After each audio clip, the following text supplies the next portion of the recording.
ओम नमो ब्रह्मादिभ्यो ब्रह्म विद्या संप्रदाय कर्तृभ्यो वंश ऋषिभ्यो महद्भ्यो नमो गुरुभ्यः सर्वोपप्लवरहितः प्रज्ञानघनः प्रत्यगर्थो ब्रह्मैवाहमस्मि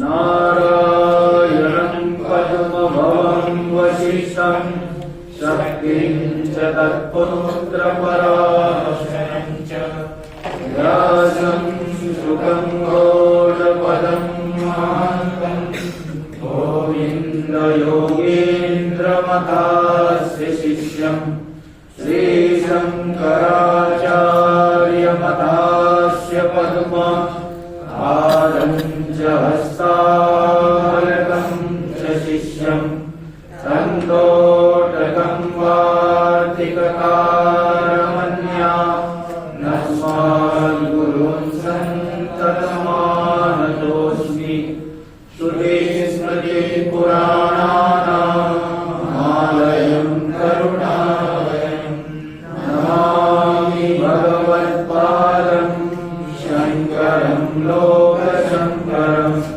शङ्करं शङ्कराचार्यं केशवं बादरायणं सूत्रभाष्यपितौ वन्दे भगवन्तौ पुनः पुनः ईश्वरो गुरुरात्मेति मूर्तिभेदविभागिने व्योमवद्व्याप्तदेहाय दक्षिणामूर्तये नमः। ओम शांति शांति शांति। कर्नाटक नगरस्थ श्री कैलाश आश्रम के अधिष्ठात्री देव श्री रामेश्वर महादेव जी के चरणों में कोटिशः नमन करता हूँ। परम पूज्य सद्गुरुदेव भगवान एकादश पीठाधीश्वरी महाराज तथा समादरणीय परम पूज्य गिरी माजी के चरणों में कोटिशः वंदन। कैलाश आश्रम के वर्तमान कोषाध्यक्ष परम पूज्य स्वामी जी तथा इस आश्रम की संचालिका परम पूज्य माता जी और काशी से आए हुए परम पूज्य स्वामी दयानंद जी महाराज तीनों महापुरुषों को प्रणाम करता हूँ। उपस्थित संत वृंद, श्रद्धा भक्तिमय माताओं बहनों और श्रद्धालु सज्जनों सभी के लिए मेरा ओम नमो नारायणाय। बड़ी प्रसन्नता का अवसर है कि हम लोग यहाँ पर वेदांत का विचार कर रहे हैं। विद्याओं में सबसे बड़ी विद्या है वेदांत विद्या, इसलिए इसको गुह्यतम विद्या भी कहते हैं, अत्यंत गोपनीय विद्या, क्योंकि सबको समझ में आएगी नहीं। तो यहाँ ये बताया जा रहा है ज्ञान से ही आत्यंतिक शांति, दुखों की आत्यंतिक निवृत्ति ज्ञान से ही संभव है, अन्य से नहीं। इस बात को लौकिक न्याय से भी समझा जा सकता है, लौकिक युक्तियों से भी समझा जा सकता है। पंचदशीकार ने उदाहरण एक दिया है कि दो आदमी जा रहे रास्ते में और एक जानने वाला है कि हमारा गंतव्य कितना दूर है और दूसरा नहीं जान रहा है कि हमारा गंतव्य कितना दूर है। तो जो नहीं जानने वाला है वो चलते चलते थक गया और गंतव्य से आधा किलोमीटर पहले ही रुक गया।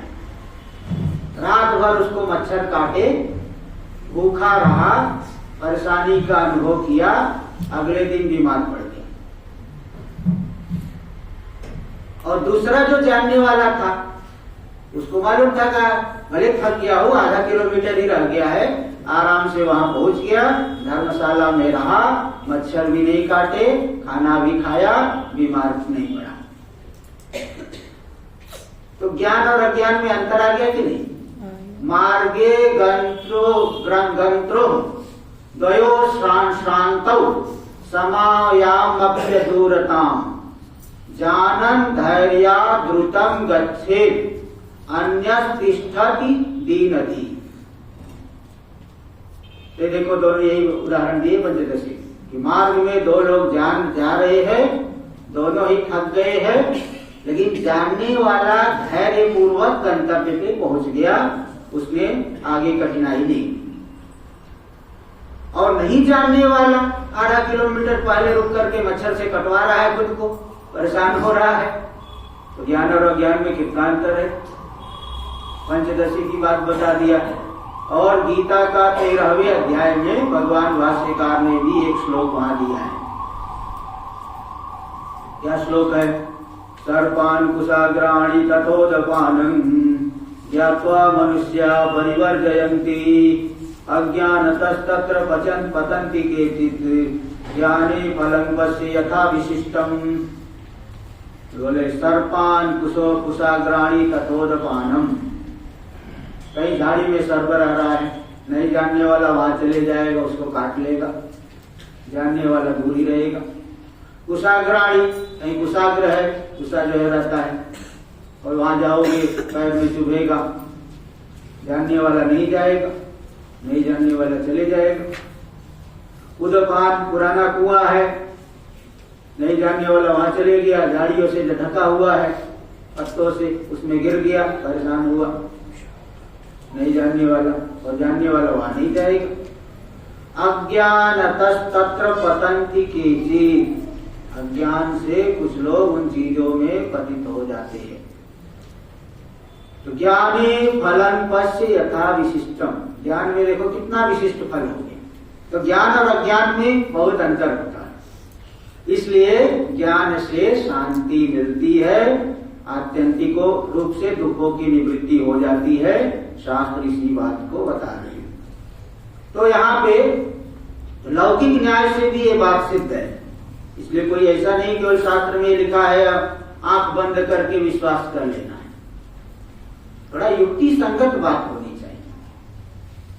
युक्ति संगत बात अगर छोटा बच्चा भी बोल दे तो मान लेना चाहिए भाई, और युक्ति से रहित बात को ब्रह्मा जी भी बोले तो उसको नहीं मानना चाहिए। युक्ति संगत बात छोटा बच्चा भी अगर करे तो मानना पड़ेगा भाई।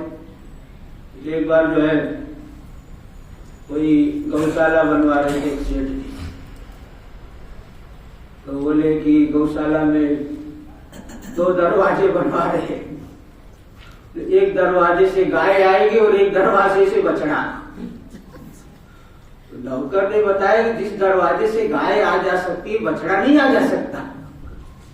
तब उनके लिए हाँ सही बात कर रहे हैं, गाय बड़ी है और जिस दरवाजे से गाय आएगी बछड़ा नहीं आ सकता क्या? वो एक बड़ा दरवाजा बना रहे, छोटा बनवा रहे।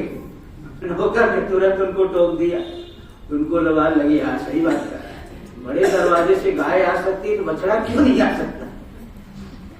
देखो यही युक्ति संगत बात होनी चाहिए। युक्ति संगत बात नहीं रहेगी, चाहे कितना भी बड़ा आदमी बोले नहीं माना जाएगा। ये श्लोक भी आता है नीति का, युक्ति युक्तम उपादेयम वचनम बालकादपि अन्य तृणमिव त्याज्यम अभ्युक्तम पद्म जन्मना। अगर युक्ति युक्त बात है तो बालक से भी मान लो, बालक से भी सुन करके स्वीकार करो, और युक्ति संगत नहीं है तो ब्रह्मा जी भी बोले तब भी नहीं मानना। तो ये सब देखो युक्ति संगत बात लौकिक न्याय से भी संगत हो रहा है कि ज्ञान से शांति मिलती है। ये बात यहाँ बता रहे थे। 4 प्रकार के भक्त हैं ये बताया जा रहा है। तो चतुर्विधा भजन्ते माम जना सुकृतिनोर्जुन, जो सुकृति लोग है, पुण्यात्मा लोग है, ऐसे 4 लोग मेरा भजन करते। तो आर्त है, जो दुख आदि से पीड़ित है, व्याधि से पीड़ित है, वो भी भक्त है, परमात्मा की शरण ले लिया, अन्य शरण को छोड़ करके परमात्मा की शरण ले लिया। द्रौपदी अपने बलवान पति के पास नहीं जा करके भगवान की शरण ले ली, भक्त तो है ही। तो ये जो है दूसरा जिज्ञासु, भगवत तत्व को जानना चाहता है, स्वरूप को जानना चाहता है, वो भी भक्त है। अर्थार्थी, धन को चाहता है लेकिन परमात्मा से मांग रहा है, वो भी भक्त है। और ज्ञानी, जिसने जो है साधना करके परमात्मा रूपता का अनुभव कर लिया, तो अब आप कहोगे कि एक अद्वितीय तत्व में तत्व तो एक ही है, स्वगत सजाति विजाति तीनों भेद उसमें तो है नहीं। तीन प्रकार के भेद होते हैं। एक तो होता है स्वगत भेद, जैसे शरीर में हाथ अलग है पैर अलग है। हाथ से रोटी मुंह में डालोगे, पैर से डालोगे क्या? पैर से थोड़ी रोटी खाओगे, हाथ से खाओगे। कहीं जाना हो तो पैर से चलोगे, हाथ से नहीं चलोगे। ठीक है, आंख से रूप देखोगे, श्रोत्र से नहीं। ये स्वगत भेद है। शरीर एक है, उसमें स्वगत भेद हो गया। और एक होता है सजाति भेद, जैसे मेरा शरीर आपका शरीर, यहाँ भेद है, लेकिन ये भेद क्या कहा जाएगा? सजाति भेद। और एक दूसरा है विजाति भेद, मेरा चेतन शरीर है और दीवार जो है जड़ है, इसको क्या कहोगे? विजाति भेद। तो जो तत्व तीन प्रकार के भेदों से रहित है, व्यापक है, कोई भेद है ही नहीं, उसको कैसे जो है मिथ्या साधनों के द्वारा जाने? गुरु भी मिथ्या, शास्त्र भी मिथ्या, उपदेश भी मिथ्या, मिथ्या साधनों से कैसे जानो? इसका उदाहरण दिया गया बृहदारण्यक उपनिषद में। यथा पदेन अनुविंदेत, पदेन, पदेन मतलब पद चिन्ह। वहां उदाहरण दिया गया जैसे कोई गाय पालने वाला व्यक्ति है अथवा भेड़ बकरी पालने वाला है, तो जंगल में घास खिलाने के लिए ले जाता है। सायंकाल अपनी गाय को लेके आया, देखा गाय को बांध दिया, उसको देखा कि एक गाय कम है। अब गाय को ढूंढने के लिए दोबारा जंगल की तरफ गया।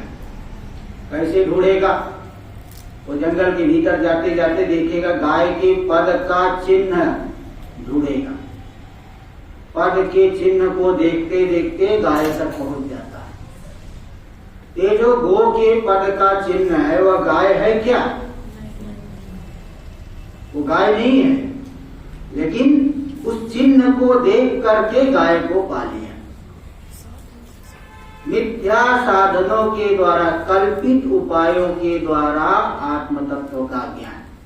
ऐसे शास्त्र भी कल्पित है, शरीर भी कल्पित है, गुरु भी कल्पित है, तो भी इन साधनों के द्वारा वह उपाय हो जाएगा, उसकी प्राप्ति हो जाएगी। इस तरह से ऐसे रोड पे चलते हो गाड़ी में, तो साइड मिरर में देख लेते हैं ना पीछे कौन सी गाड़ी आ रही है। तो जो मिरर में दिख रहा है वो कोई सच्ची वास्तव में गाड़ी है क्या? उसका प्रतिबिंब है। तो कल्पित उपायों से ज्ञान हो जाता है, इसलिए उपाय सत्य नहीं है। जिसकी प्राप्ति करना है वह सत्य है। तो जब ज्ञानी उस तत्व में स्थित होता है, स्वयमेव तत्वम स्वयमेव बुद्धः, स्वयं तत्व स्वरूप है, स्वयं ही वह उसको जान लिया, स्वयं तत्व रूप है, स्वयं ही उसने जाना। अब कोई भेद नहीं, व्यवहार भले करेंगे, जैसे अभी माता जी ने बताया कि ऐसा नहीं कि वो खाना पीना छोड़ देगा, कोई मुद्रा रसाकार रूपाकार गंधाकार वृत्ति नहीं बनेगी, ऐसी बात नहीं है। वो व्यवहार होगा, जैसे सब में भी व्यवहार होता है। देखो, व्यवहार बाधक नहीं है, हमारी गलत समझ बाधक है। व्यवहार बाधक है क्या? किराए के मकान में किराएदार रहता है, अब घर चाहे टूटे चाहे कुछ भी हो, उसको क्या मतलब? उसकी समझ ठीक है कि मेरा नहीं। व्यवहार सब कर रहा है, उसी में रह रहा है, उसी में सोता है, उठता है, बैठता है, लेकिन कभी उसमें ममता नहीं करता या मेरा है ऐसा नहीं मानता। उसकी समझ ठीक है, इसलिए वह सुखी है। तो हमारी समझ ठीक होनी चाहिए, तभी हम सुखी हो पाएंगे। तो देखिए, ऐसा नहीं कि व्यवहार बाधक ज्ञानी का होगा, ऐसी बात नहीं। व्यवहार में शिष्यों को जब पढ़ाएंगे, उपदेश करेंगे, उस समय तो तत्व में दृष्टि नहीं है, भेद को मान करके ही करें। फिर बाधक कौन है? विपरीत ज्ञान। स्वरूप को भूलना जो है यह बाधक नहीं बल्कि विपर्य। पंचदशी में ये सब दिखाए है कि नई आहारादि संत्यज्य स्थिता भरतादय क्वचित काष्ठ पाषाणवत् किंतु संग भीता उदासते। बोले जो जड़ भरत आदि थे, ऐसा नहीं भोजन छोड़ करके बैठ गए थे, कहीं आना नहीं कहीं जाना नहीं, ऐसी बात नहीं है, खाते पीते थे। यहाँ तक कि जड़ भरत जी तो उनका शरीर काफी मोटा था, भी आया पूर्ण शरीर था, मोटे तगड़े थे, खाते पीते थे। फिर क्यों ज्यादा व्यवहार नहीं करते थे? व्यवहार भी कर खा पी रहे लेकिन ज्यादा किसी से बोलते नहीं थे, संबंध नहीं रखते। काष्ठ पाषाणवत् किंतु संग भीता उदासते। काष्ठ के समान नहीं थे, व्यवहार करते थे, खाते पीते थे, लेकिन संग से डर करके उदासीन रहते। आसक्ति नहीं, आसक्ति मत रखो, कोई भी व्यवहार करो। एक महात्मा जी पहले वो बताते थे, बोले देखो साधु भी बड़े बड़े कार्य करे ठीक है, लेकिन कहीं आसक्ति ना पाए, नहीं तो फंस जाएगा। एक घर छोड़ करके आया और 50 आश्रम बनाने के चक्कर में पड़ जाएंगे, एक जो है बाधक हो जाएगा। इसलिए हमारी जो समझ है वह बाधक, गलत समझ बाधक बनती है, व्यवहार बाधक नहीं है। इस शास्त्र में जगह जगह आया है। और कैसे ज्ञान होता है? कल्पित साधनों से ज्ञान होता है, ये बात भी हमने बता दिया। अगला श्लोक देखिए, 17वां श्लोक। तेषां ज्ञानी नित्ययुक्ता एक भक्तिर्विशिष्यते प्रियो हि ज्ञानिनोत्यर्थ महं स च मम प्रियः।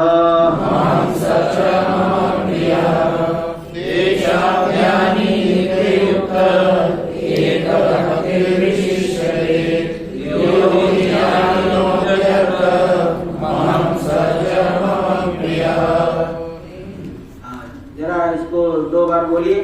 तेषां ज्ञानी नित्ययुक्त एक भक्तिर्विशिष्यते प्रियो हि ज्ञानिनोत्यर्थ महं स च मम प्रियः। तेषां ज्ञानी नित्ययुक्त एक भक्तिर्विशिष्यते प्रियो हि ज्ञानिनोत्यर्थ महं स च मम प्रियः। तेषां ज्ञानी नित्ययुक्त, ये जो 4 प्रकार के भक्त है, इन भक्तों के मध्य में ज्ञानी कैसा है? नित्य युक्त है, नित्य समाहित है, सदा जो है तत्व में ही डूबा हुआ है, तत्व चिंतन, तत्व में ही, तत्व का ही तत्व रूप से स्थित हो गए हैं। जैसे अभी बता रहे थे ना कि ब्रह्मणो ही प्रतिष्ठा हम, ब्रह्म की प्रतिष्ठा कौन है? बोले मैं, अहम यानी मैं। अहम शब्द से अहंकार नहीं लेना, शुद्ध अहम। इंद्र जी कहाँ मिलेंगे? इंद्रलोक में मिलेंगे। ब्रह्मा जी कहाँ मिलेंगे? ब्रह्मलोक में मिलेंगे। शिव जी सोपाधिक कहाँ मिलेंगे? कैलाश लोक में मिलेंगे।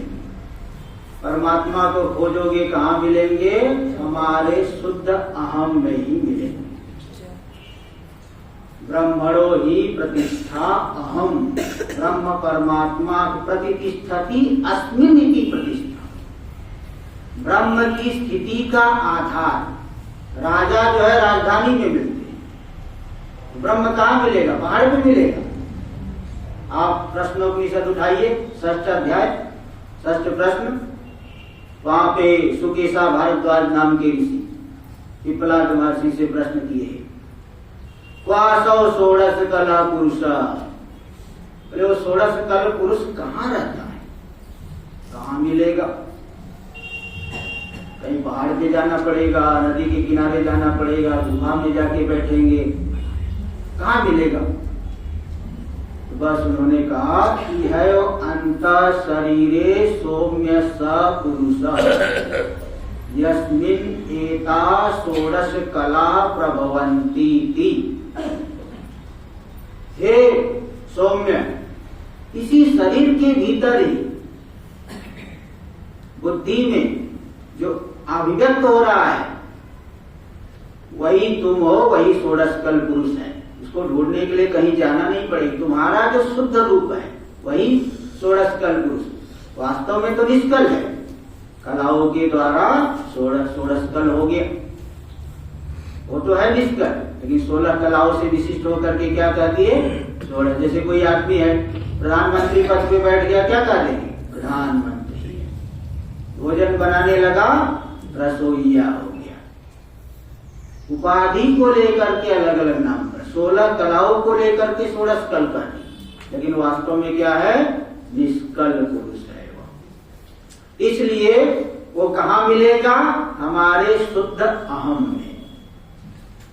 शुद्ध हमारा स्वरूप है, वही परमात्मा है। तो ज्ञानी उसको साक्षात्कार कर लिए है, उसी में समाहित हो गए। ज्ञानी अपने को क्या मानते हैं?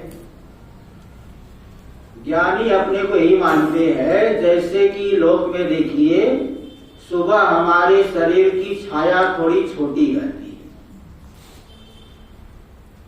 दोपहर में कभी छोटी हो जाए, कभी बड़ी, सायंकाल एकदम बड़ी छाया हो जाए। वृक्ष की छाया कभी छोटी हो जाए, कभी बड़ी हो जाए। लेकिन मैं बड़ा हो गया, मैं छोटा हो गया क्या?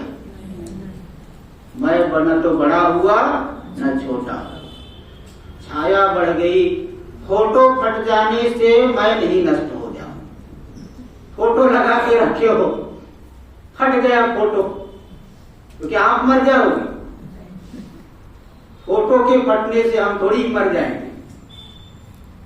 ऐसे ही छाया घट रही है, बढ़ रही है, शरीर में जैसे परिवर्तन नहीं है, इसी तरह से पांचों कोषों के धर्म मुझ में दिख रहे, लेकिन मैं एक रस हूं, इन सभी का साक्षी हूं। ज्ञानी अपने को इस रूप में ही मानता है। भले शरीर से क्रिया होती रहे, ये तो गीता में श्लोक ही है, पश्यन् शृण्वन् स्पृशन् जिघ्रन् अश्नन् गच्छन् स्वपन् श्वसन् प्रलपन् विसृजन् गृह्णन् उन्मिषन् निमिषन्नपि इंद्रियाणि इंद्रियार्थेषु वर्तन्त इति धारयन्। तो चाहे कुछ भी होता है, वो तो साक्षी भाव में स्थित हो गए। इसलिए यहाँ कह दिए नित्य युक्त। ज्ञानी कैसे है? नित्य युक्त है, सदा उसी तत्व दृष्टि वाले हैं। ये नहीं कि छाया बढ़ रही, घट रही तो मैं बढ़ गया, मैं घट गया, शरीर बीमार हो गया तो मैं बीमार हो गया। तो ज्ञानी का कहीं कोई तादाद नहीं। ये पूरा संसार छूट जाए तो वे ज्ञानी दुखी हो जाएंगे? नहीं। इसका भी उदाहरण से आप समझ सकते हो।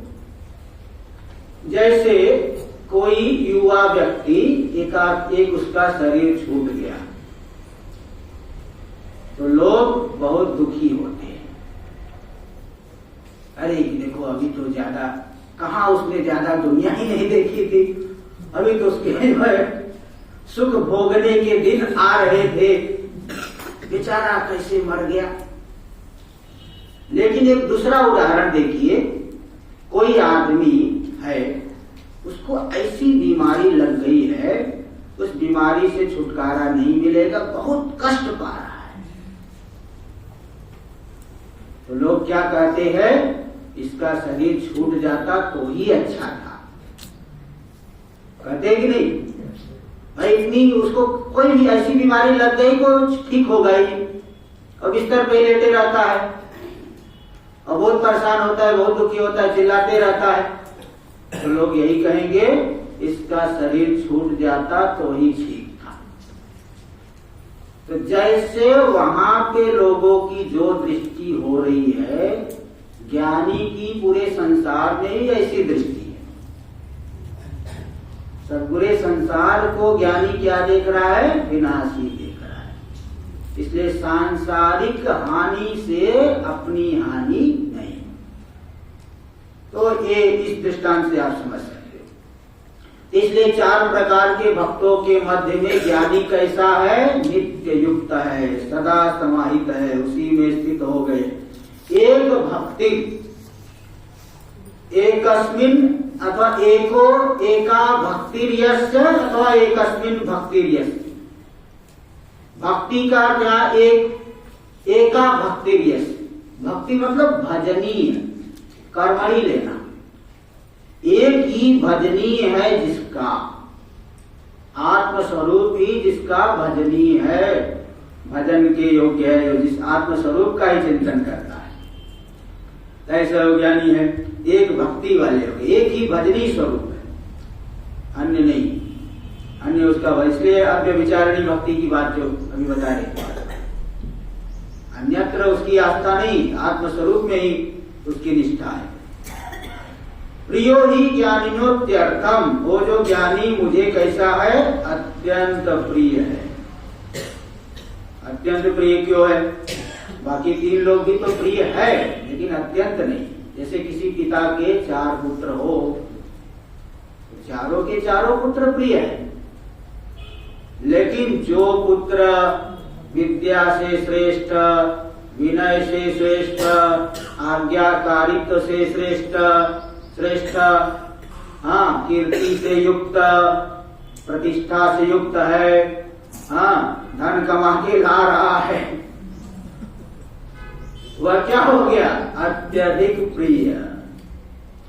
चारों के चारों प्रिय है, लेकिन जो विनम्रता जिसके अंदर है, पिता की आज्ञा को मानता है, हाँ, धन भी कमा के ला रहा है, नहीं तो अन्य को तो क्या बोलेगा, तू बैठे बैठे खाट क्यों तोड़ रहा है? जो दूसरा काम नहीं करता है, तो तू कब तक मुफ्त में रोटी तोड़ते रहेगा? प्रिय तो वो भी है, इसलिए तो बार बार उसको डांटते रहता है, अरे तू काम करे, करो कर। तो पिता के 4 पुत्र हैं, चारों ही प्रिय है, लेकिन जिसके अंदर विनम्रता है, आज्ञाकारित्व है, धन भी कमा के ला रहा है, लोक में भी कीर्ति है, वह अत्यधिक प्रिय है। इसी तरह से ज्ञानी जो है, परमात्मा को आत्म रूप से दर्शन कर लिया, अपने वास्तविक स्वरूप को जान लिया, परमात्मा के वास्तविक स्वरूप को जान लिया, परमात्मा की हिंसा नहीं कर रहा है। अन्य लोग तो हिंसा करते हैं, करोड़पति को 5 रुपए वाला बोलो तो उसकी हिंसा होती है। राजा को कहा दो तुम द्वारपाल जैसे लगते हो, राजा को क्या बोलो, मुझे तो आप द्वारपाल जैसे लगते हैं, बताओ राजा खुश होगा? पिटवा देगा आपको, ऐसे बोलना नहीं, ऐसे गलती से भी नहीं बोल देगा। इसलिए यह बता दिए कि ज्ञानी जो है मेरे लिए अत्यधिक प्रिय है, क्योंकि मेरे वास्तविक स्वरूप को जान गया है, संसार से इसलिए बुद्धि उसकी हट गई। अब इसी प्रसंग में थोड़ा हस्तामलकाचार्य वाली कहानी सुना देता हूँ आपको। हस्तामलकाचार्य थे ना, तो क्या हुआ कि किसी गांव में एक लड़का था, भगवान भाष्यकार वहां गए, तो जो लड़का था किसी से बोलता नहीं, कुछ सुनता नहीं था, कुछ न तो पढ़ता था, तो बहुत दवाई कर लिए उसके घर वाले, लेकिन वो सुधर नहीं रहा है। तो जब ऐसे बच्चे को किसके पास ले जाते आखिरी में? महात्माओं के पास ले जाते। जब सब जगह से दवाई कर करके हार जाए तो फिर महात्माओं के पास ले जाते। तो भगवान भाष्यकार भ्रमण में थे, उन्होंने तो कई बार पूरे भारत भ्रमण किया है पैदल हो, तो वो गए वहीं पे जा रहे हैं, तो फिर वो उसके घर वाले आए, बताए महाराज ये लड़का न तो बोलता है, न तो किसी से कुछ सुनता है, कुछ करता भी नहीं, इसका क्या करे? फिर उसको देखे भगवान भाष्यकार, उससे बोले वही श्लोक आता है ना, कस्तम शिशो कस्य कुतो सिगंता इन्नामते त्वं कुत आगतोसि एतन्मयोक्तं वदचा भगत्वं मत्प्रीतये प्रीति विवर्धनोसि। ये जो है श्लोक, कस्तम शिशो, हे शिशो, हे शिशु, हे बालक, कस्तम शिशो कस्य पुत्र, तुम किसके पुत्र हो? कहाँ जाने वाले, कहाँ से आने वाले हो? कष्टम शिशो कस्य कुतोसी गंता किम नाम ते त्वम कुत आगतोसी। तुम्हारा क्या नाम है, कहाँ से आए हो? एतन मयोक्तन वदचार वकत्वम। हे अर्भक, हे बालक, ये जो मैंने तुमसे पूछा है मुझे बताओ। मत प्रीतये प्रीति विवर्धनोसी। तुम मेरे प्रीति को बढ़ाने वाले, मेरी प्रीति के लिए, मेरी प्रसन्नता के लिए मेरे प्रश्नों का उत्तर दे दो। तो पहला ही इसमें कई श्लोक आए हैं। ना हम मनुष्यो न च देव यक्षौ। बोलिए श्लोक। न हम मनुष्यो न च देव यक्षौ न ब्राह्मणः क्षत्रिय वैश्य न ब्रह्मचारी न गृहीवनस्थो भिक्षु न चाहं निजबोधरूपः। देखो ऐसा बताए, ना हम मनुष्यो, मैं मनुष्य नहीं, मैं देव नहीं, यक्ष नहीं, हाँ, न ब्रह्मचारी नहीं, फिर न हम मनुष्यो न च देव यक्षो न ब्राह्मण क्षत्रिय वैश्य शूद्र। ब्राह्मण नहीं, क्षत्रिय नहीं, वैश्य नहीं, शूद्र नहीं, न ब्रह्मचारी हो, न गृहस्थ हो, न वानप्रस्थ हो, न भिक्षु। फिर क्या हो? निजबोध रूप, मैं ज्ञान स्वरूप, आत्म रूप, ऐसा उत्तर दिया। और बहुत कई श्लोक आए हैं, हस्तामलक श्लोक में, कई श्लोक में उसने उत्तर दिया। तो उसकी वास्तविक घटना क्या हुई थी कि पहले वही जो बच्चा है ना, वो योगी थे, योगी, वो योगी थे। गांव के पास ही उनकी कुटिया थी, नदी के किनारे। एक बार कोई माता जी वहां पे अपने बच्चे के साथ में स्नान कराने के लिए गई नदी के किनारे। तो समाधि में थे, तो माता जी ने उस बच्चे को उनके पास रख दिया कि महाराज जी मैं जा रही हूँ गंगा नदी में स्नान करके आऊंगी, तब तक आप मेरे बच्चे को देखते रहिए। ऐसे वहां रख करके चले गए। अब वो जो है वो तो समाधि में थे, उनको पता ही नहीं। तो जाकर स्नान करने के लिए चली गई, पीछे पीछे बच्चा भी चले गया और वो नदी में डूब गया। जब वो माता जी स्नान करके आई हो, बोली महाराज जी मेरा पुत्र कहाँ है? वो तो समाधि में थे, कुछ बोले ही नहीं। फिर चिल्लाते हुए ढूंढने लगी, देखी वो नदी में वो डूबा हुआ है, मर गया है। फिर रोते चिल्लाते आई, तुमने मेरे लड़के को मार दिया, मार दिया, मार दिया, मैं नहीं जाऊंगी, मैं यही मर जाऊंगी। जोर से चिल्लाने लगी। फिर योगी वो समाधि से बाहर निकली। बोले क्या बात है? तो वो बता दिया सब घटना। फिर बोले अच्छा तुम शांत करो, चिंता मत करो, मैं भी आता हूँ। वो नदी के किनारे जाकर के योग के द्वारा अपने शरीर को छोड़ करके बालक के शरीर में प्रवेश कर गए। बालक मिल गया, वो तो प्रसन्न होकर चली गई। और महात्मा कहाँ गया, कौन देखने वाला?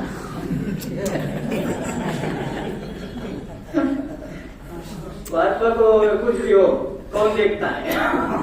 अपना तो बच्चा मिल गया, बस वो चले गए, अपना काम बन गया, हो गया सब। फिर उनकी कोई खबर लेने वाला नहीं। अब वो बालक के शरीर में योगी तो आ गए, लेकिन न तो किसी से बोलते थे, न कुछ करते थे, कुछ नहीं, एकदम मूर्खों की तरह रहते थे। और वही जब भगवान भाष्यकार उनसे पूछे, उत्तर दे दिए, उससे पहले नहीं बोले थे। ये जो है हस्तामलक की यही कहानी है। तो यही बात यहाँ देखिए प्रसंगवश मैंने बता दिया कि ये कह रहे कि वो जो है ज्ञानी जो है ना, क्योंकि सदा उसी में समाई परमात्मा रूप को अपना वास्तविक स्वरूप समझते हैं, इसलिए प्रियो ही ज्ञानियोत्यर्थम अहम सच मम प्रिय। मैं ज्ञानी के लिए अत्यंत प्रिय हूँ और वह ज्ञानी भी मुझे अत्यंत प्रिय है। पहले तो अहम ज्ञानिनो अत्यर्थम प्रिय और सच मम प्रिय, वह ज्ञानी भी मुझे अत्यंत प्रिय है, क्योंकि वह मेरे वास्तविक स्वरूप को जानता है, इसलिए अत्यंत प्रिय है।